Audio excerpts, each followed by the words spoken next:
What's going on, everybody? It's your boy Spencer, bringing back an old video idea that I used to do kind of all the time, or at least semi-frequently. Was I looked at cards around the landscape of the game and point out that they seem unnecessarily expensive, and they prevent a lot of players from maybe picking up these archetypes and playing them and buying the cards.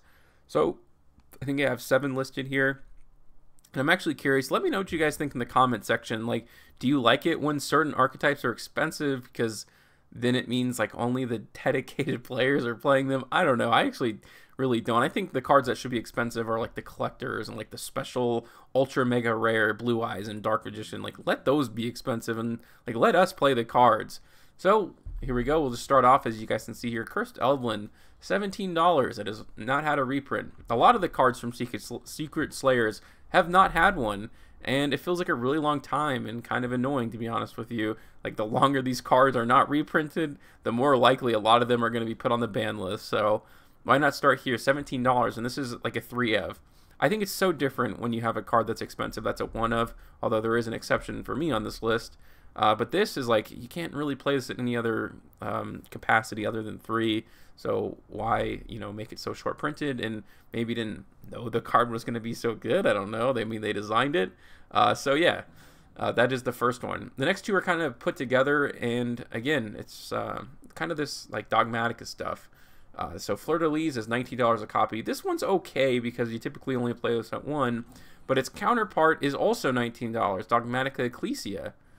Why is this card $19? I mean, seriously, where are these reprints? I mean, this Rise of the Duelist came out like a really long time ago, and everybody wants access to this card, and you're making it inaccessible, in my opinion, to a lot of people. Like, I'm not really willing to spend close to $100 on a play set of cards for my main deck. That just feels kind of stupid, in my opinion.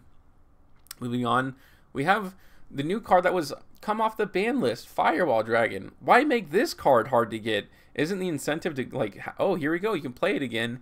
I'm not playing this card for $35. It's not that good. I don't think that many people, like, it's just at a market price that I think there's not enough interested people in. If you're playing Solomon Greats, you're going to want to have this card in your deck. If you're playing, like, Goki, you're going to want to have this card in your deck. But are you willing to build a Solomon Great or a Goki deck and have, like, a $36 expense in there? Not for me, at least. I like to keep my decks as close to $100 as possible. I feel like that's a pretty reasonable price, and considering how many other cards you have in your deck, obviously that is not attainable through any of these cards. So I guess that's kind of the point of this video as I go further and further.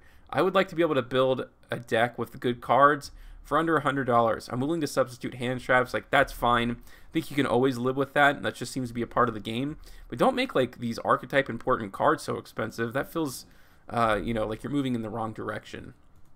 Next up is Pot of Extravagance. Again, another card that a lot of strategies are very dependent upon, and also their kind of business leaks through here. I mean, oh, okay, we're going to reprint the card, but we're going to make them so rare that we don't actually change the market price at all. If they were more accessible, I'd be so much more willing, or if I knew it was going to be in the set, for Pete's sake, I'd definitely buy the set than buying singles. But again, $30, $30, and $27, what you've done has not changed anything, and you like have to recognize this aftermarket. I refuse to believe otherwise. Like, they should probably be selling singles themselves. I think it's kind of silly that they let so much of the secondary market take over their business.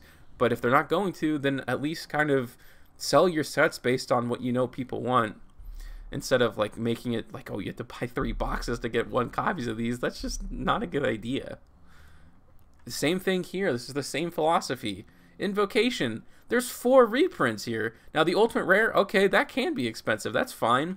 But why reprint 2 secret rares if you know it's not going to do anything? And then the super rare apparently, wasn't nearly as rare enough, and it's also $30. It doesn't change anything at all. These reprints are doing nothing. And I bought that Battles of Legend Armageddon. You would think, like, that's a set seller. I spent $110 on it. I didn't get a single copy. I didn't get anything of interest in there. So, I mean, what's going on here? And the last part is probably the most interesting, because let's look at Evil Hero Malicious Bane. Obviously a very important card for heroes. It's $150. What? $150. Now, the only thing I'll see is, I'm thinking about is this, okay?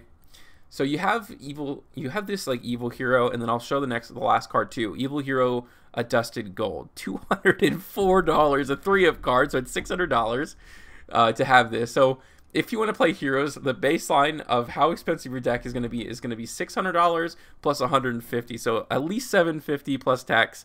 You know, you're looking close to $800 for just those 4 cards. So for hero players, is it a thing of like a badge of honor? Like if if you actually play the deck in real life, because you're not going to play anything other than these cards, you just have to, right? Is it cool? Like, oh wow, I have a hero deck, I'm a hero player, and I'm willing to spend close to $1,000 on my deck? I don't know. I would not be wanting to do that, and I think it's insane that they have not even touched these cards in so long. And like, you can make interest payments on this thing. That's how expensive these cards are. I mean, how silly is that? Like, PayPal's like, look, dude, this is kind of ridiculous.